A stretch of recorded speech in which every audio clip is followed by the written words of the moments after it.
Hello, Phil Jordan Psychic Sleuth here to bring you another podcast. It's been a while. We've had a brief hiatus.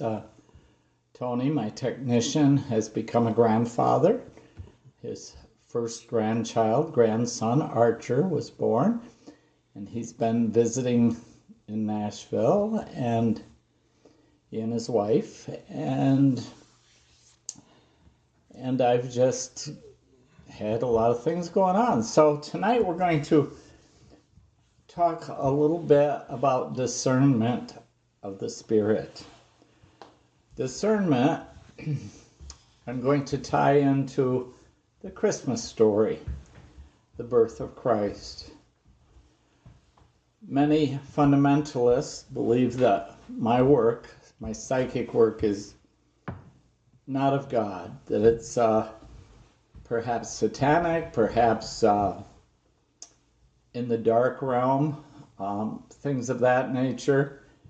And for me, it's never been anything but goodness for me and goodness for the people I have worked with in solving homicide cases, in working in my church, and finding lost children, lost pets and articles. But you know, people have to believe what they want to believe that will make them spiritually content in this life. And spiritual contentment comes from spiritual discernment. Spiritual discernment is a little bit different than cognitive discernment. Cognitive discernment is just as we go through life, we make decisions that we take a chance on it being right or wrong, and we see the consequences of that.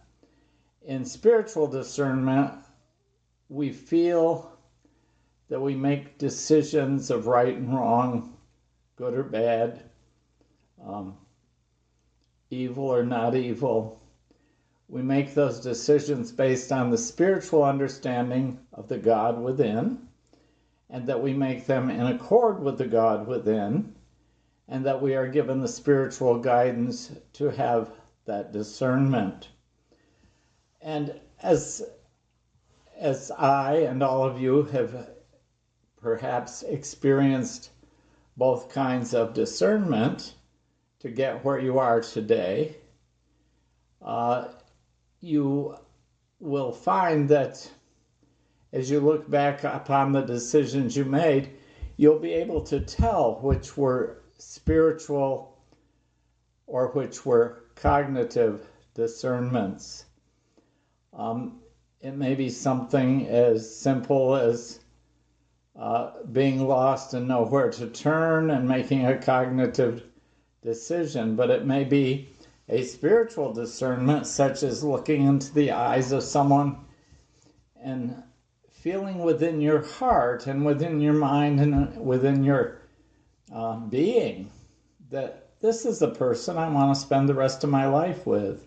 This is a person I want to be a lifetime friend. This is a person that spiritually, for some reason, is connected to me. Some people believe it may be a connection not just in this life, but in a life before us. And Holy Scripture tells us of discernment through prophecy, where people in the Old Testament had become prophets and actually predicted the coming of Jesus. And pretty accurate on how it would be. Discernment about the flood, where Noah had a spiritual discernment, a spiritual experience that told him how to build the ark and what to do with it.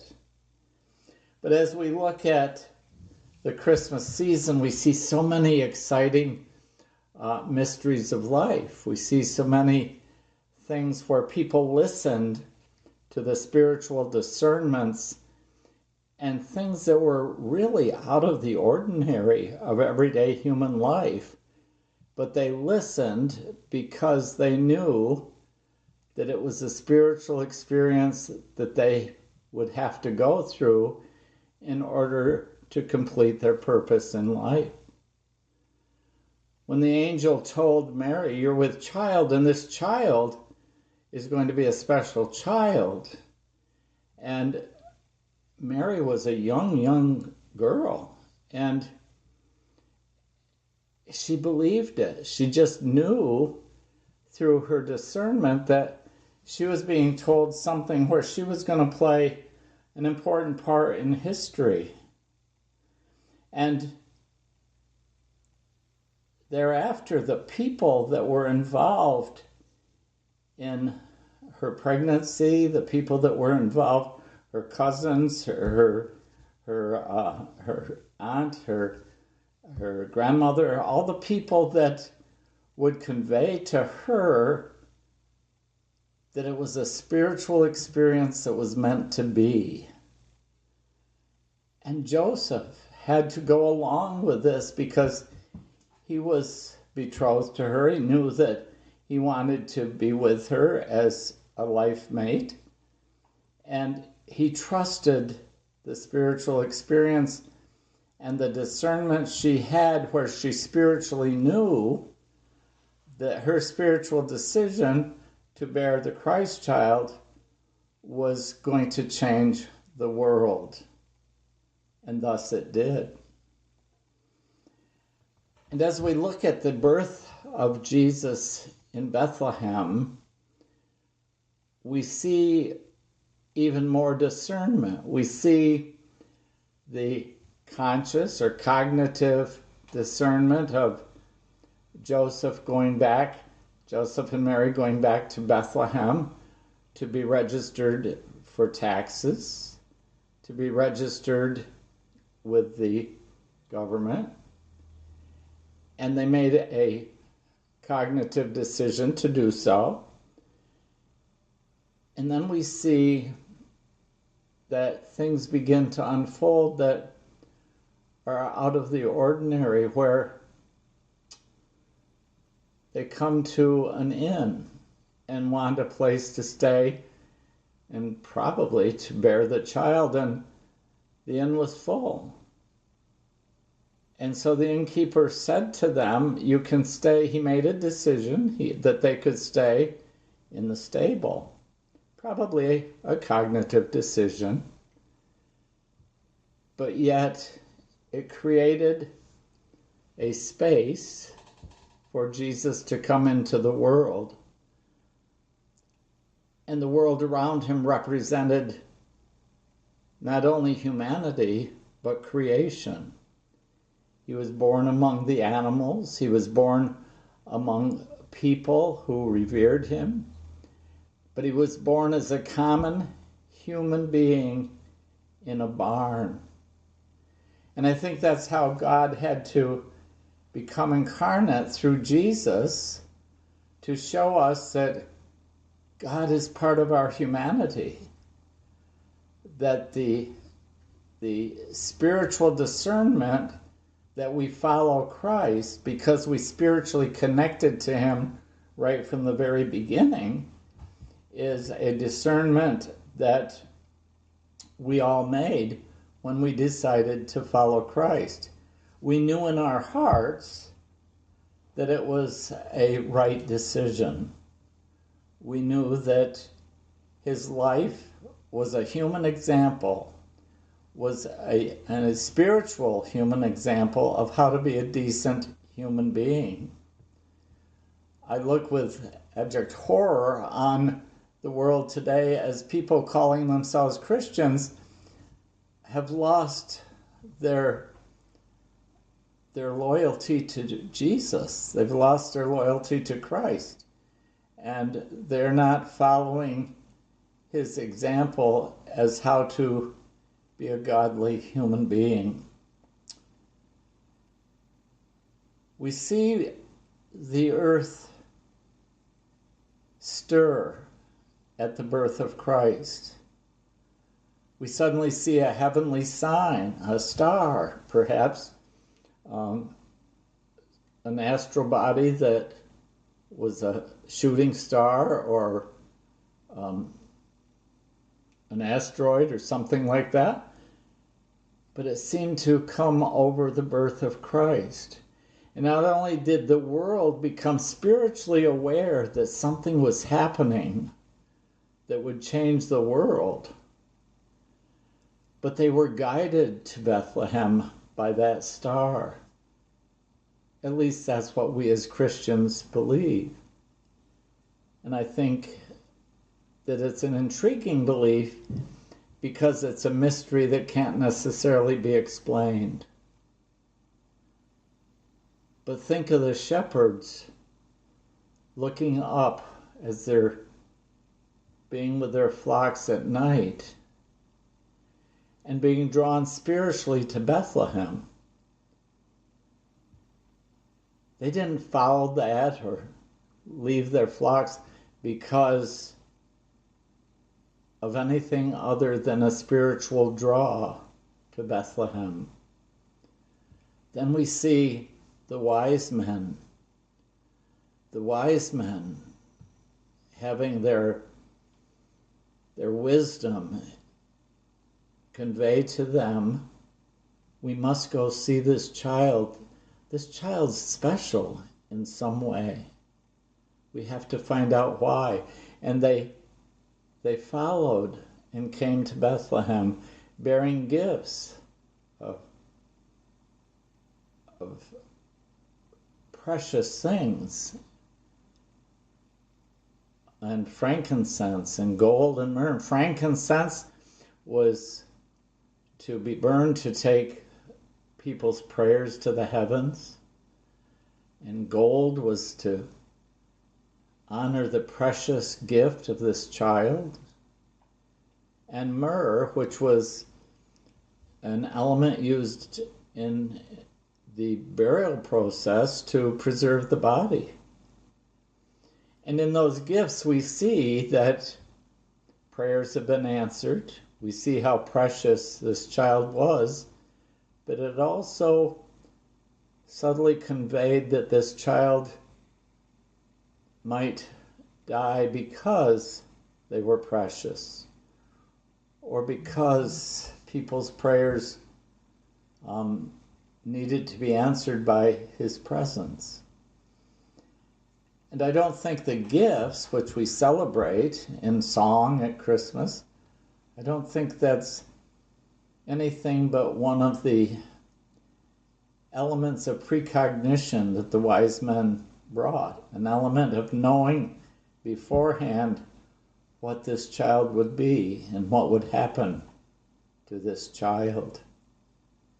And then within that spiritual discernment, one of their major spiritual discernments was to not report back to Herod, who was trying to find out where the child was to put him to death, and to do away with somebody that apparently was stirring the public into making him a king.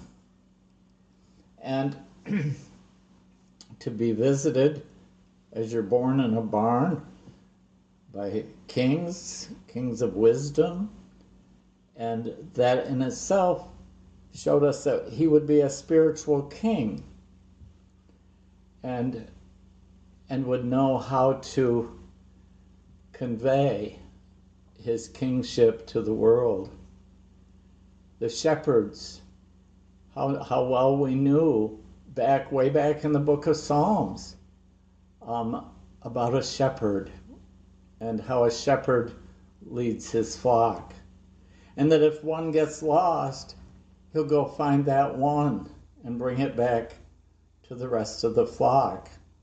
That he won't leave that one. Reminding us as our mysteries of life that we're never left alone. And all the prophets of the Old Testament and the anticipations of the New Testament, they convey to us the mysteries of the Holy Nativity in a precognitive way, but also in a psychic way. How did everybody know what was happening It was through spiritual discernment. And it's through that spiritual discernment that we all have had that have channeled us in perhaps a right direction. It may be our cognitive discernment that channeled us in a wrong direction, but if we feel it in our hearts, it's a spiritual discernment that we don't let go of. It's something that we know that we have to go through. It's something that we know, good or bad, and hopefully good, that our faith has brought the spiritual discernment to us. And it's through that faith that will get us through wherever that discernment leads us, good or bad. And sometimes the spiritual discernments, we have to go through difficult times to find blessings or to find good times. And I can't help but think that that was all given to us in the birth of Christ. That with the gift of myrrh and the anticipation of his horrific death, that it would lead to goodness for humanity. Thus, as Christians say, he died for our sins. And how many people wanted, at the time of his death on the cross, as we celebrate Easter, how many people followed him? And how many people followed the other side by saying, release to us the bad guy, Barabbas. Release for us, Barabbas. And those people followed perhaps the wrong guy. And we who followed Jesus 2,000 years later know that our faith will see us through anything. And thus, that was our gift to humanity at Christmas. One of the intriguing things, I think, because I believe most of the prophets and martyrs and saints, or all of them, I would say, have had spiritual discernment in their life where they chose to follow Christ and chose to follow a career that would help humanity, or they made a spiritual choice that they knew was right for them to fit in this time period for their life in humanity. And one of my favorite people with that is Saint Joseph. Saint Joseph knew that if he stayed where he was, that the Christ child would be put to death. Later, after the birth of Christ, he had a dream. One version tells he had a dream, one version tells that an angel of the Lord spoke to him. Whatever the spiritual experience was, he knew it to be a spiritual discernment to flee into Egypt to get away from the rule of Herod, thus saving not only the Christ child, but saving Christianity and saving our lives as they are today. Think of that one dream, that one message from the spirit world, an angel of the Lord, which might have been just his mother or grandmother or somebody in spirit that was connected to him through love, inspired him to believe wholeheartedly in that spiritual discernment that he listened enough that they fled into Egypt and saved the life of Jesus. How do you explain that? Again, there's Christians who don't necessarily believe in supernatural experiences. But that was none other than a supernatural, spiritual experience that was a decision he made. So I think that as we look at ourselves, we see how our own life has been affected by spiritual experiences. And I think that we can see in our life that these spiritual experiences are the things that we have listened in our heart to. We have developed our spirit through faith, not only to recognize or discern our spiritual experiences, but utilize them to fulfill the purpose for which we are created. I find it absolutely intriguing because my work has explained my faith to me, and my faith has not only supported my work, but has created for me an understanding of why that works. And I find it extremely intriguing that God has given me a gift and a talent, the same as He's given you gifts and a talent, or talents. Just recently, I had a woman come up to me in a grocery store, a young woman, and she said, "You told my mother 7 years ago that there would be twins born into the family."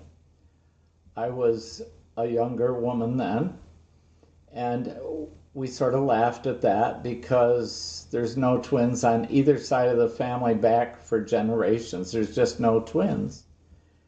And we're standing outside of Aldi's grocery store, and she says, "I just wanted to tell you that I'm pregnant for twins. And you told me a boy and a girl set of twins, and it's a boy and girl set of twins. And how you knew that? By looking at my picture at my mother's consultation. And how you knew that, I don't know." And I trace that to a gift, which is a spiritual discernment that I made years ago when I decided, I think I want to be a psychic rather than a Spanish teacher. I had friends back then who tried to tell me I was crazy. When I found the little boy lost in the woods using spiritual discernment of the gift, they told me I was crazy. I went in and found a boy that they had searched for, a 6-year-old boy they had searched for 200 people overnight during fierce electric storms. I found him within 58 minutes.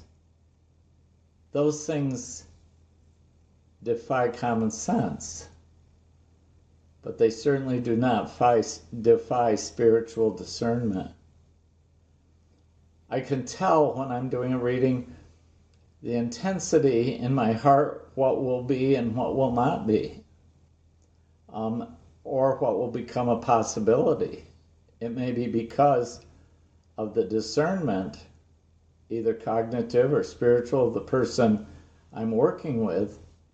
It will be up to them, but everyone's free will in the course of life's events can certainly change what I might be seeing. But that spiritual discernment is something that if we would all return to through faith, could create a world of peace. But when we choose to cognitively discern through human negativity, like prejudice and deceit and untruths and things like that, and if we follow the wrong people, we'll be led in the wrong direction through cognitive discernment. But if we can reignite the spiritual discernment in ourselves, we too will be drawn to Bethlehem, just like all the people were at the time of Jesus. He changed the world. And at Christmas, when I do our Christmas Eve Mass, I can feel the presence of Jesus. I can feel the presence of Mary. I usually sing the Ave Maria, not well, but I sing it. And I can really feel, as I kneel at the statue of the Blessed Mother, I feel her presence. And that's a beautiful part of the gift that has been given to me, because I can not only experience this world, but I can experience the world around us in another world. And a world that God told us about through Jesus when he said, on earth as it is in heaven.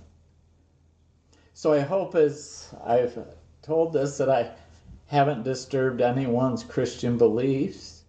If I have, I'm sorry. I'm just giving you my opinion and some thoughts that maybe you can think on. Thoughts that maybe will be comfort to you during this holiday season. Maybe it will help us to make spiritual decisions in life that will affect the world around us. Maybe it will help us to know that some of the cognitive decisions we've made may not be the right ones, and we can find the right ones through investigating our hearts, our spiritual discernments. And I think that as we look at the Christmas story, we see the mysteries of life unfold, one right after the other. And think of that. When you see a shooting star, think. And sometimes the Irish believe that when we see a shooting star, that it's someone speaking to us from the heavens. And it probably is.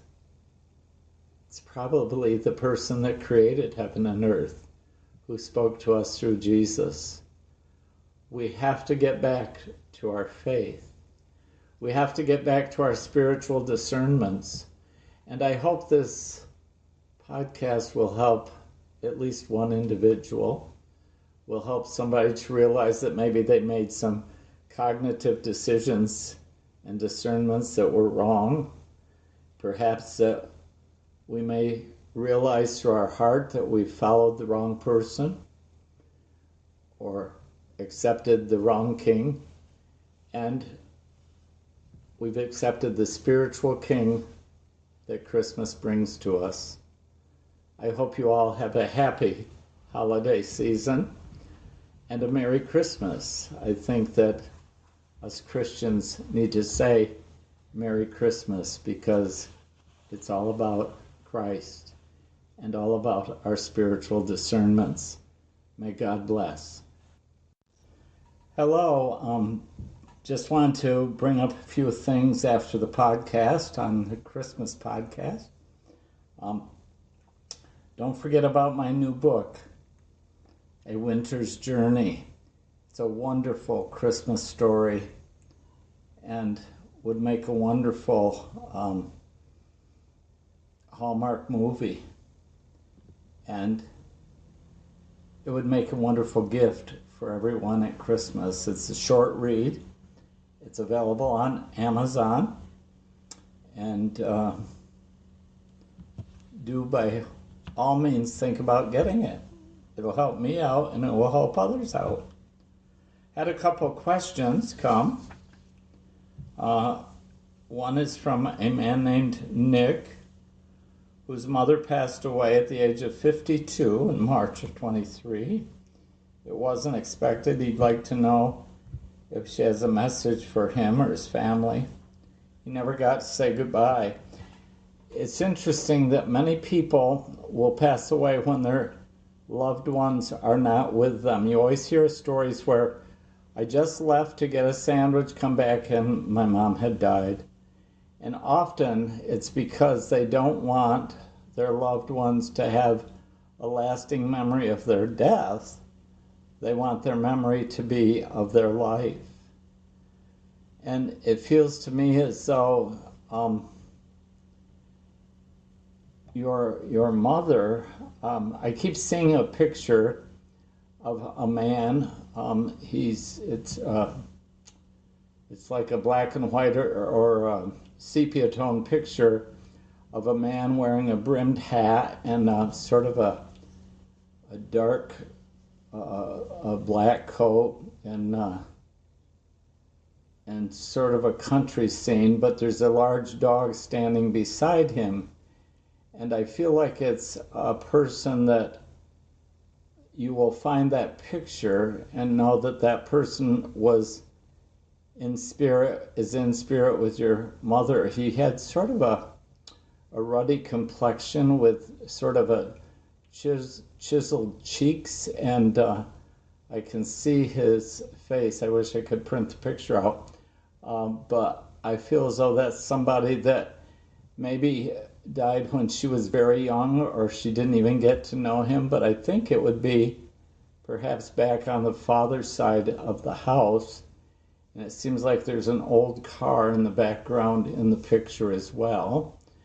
And I also wonder if there was a conflict over a ring that your mother had, where someone got a ring that somebody else thought they were supposed to get, so there was some hard feelings over that, but that may have been corrected or is being corrected, because I feel that there's an awareness of that from the spirit world. And I think, I don't know whether I felt with your mother a heaviness to the chest, like a sudden shortness of breath, but I felt a sharp pain to the head.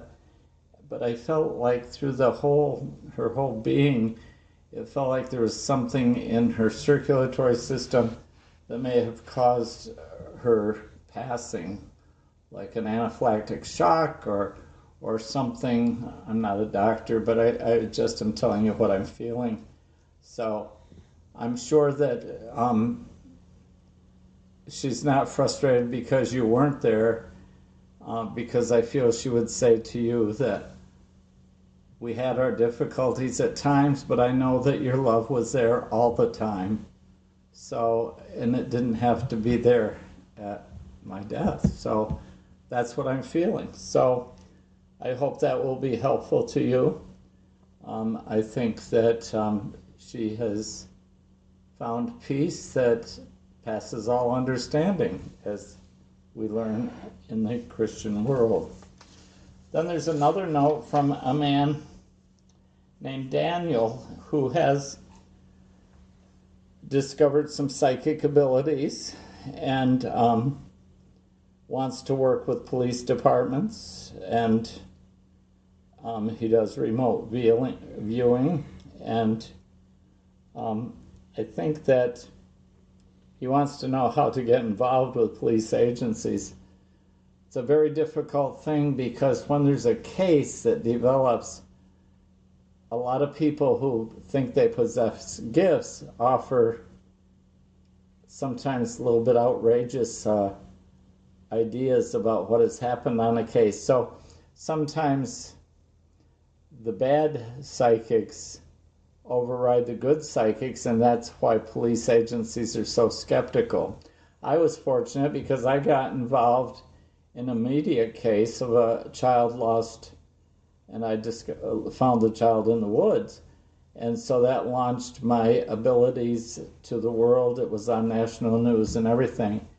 And I think you have to wait for that door to open. And the main thing is, don't harass anyone with profound thoughts on a case, but convey to somebody who might be peripherally connected to the case, that might be able to convey it to the policing agency.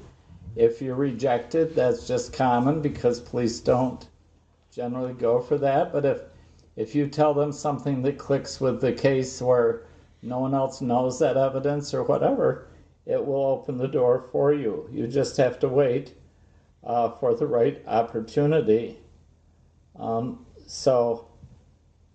And it's a difficult road. That's all there is to it. But opportunity knocks, and if you have the natural gift, God will open that door for you. And I think it will happen. So do send in your questions if you have questions you want me to work with on my podcast. And I do hope you'll consider buying A Winter's Journey. It's a wonderful Christmas Eve story. So it's a quick read and a wonderful gift. So my next book is 8 chapters done, and I hope it'll last maybe 12 or 14 chapters, but it's also a spiritual experience where a young man meets his guide. So, blessings for the holiday season. Cordially, Phil Jordan.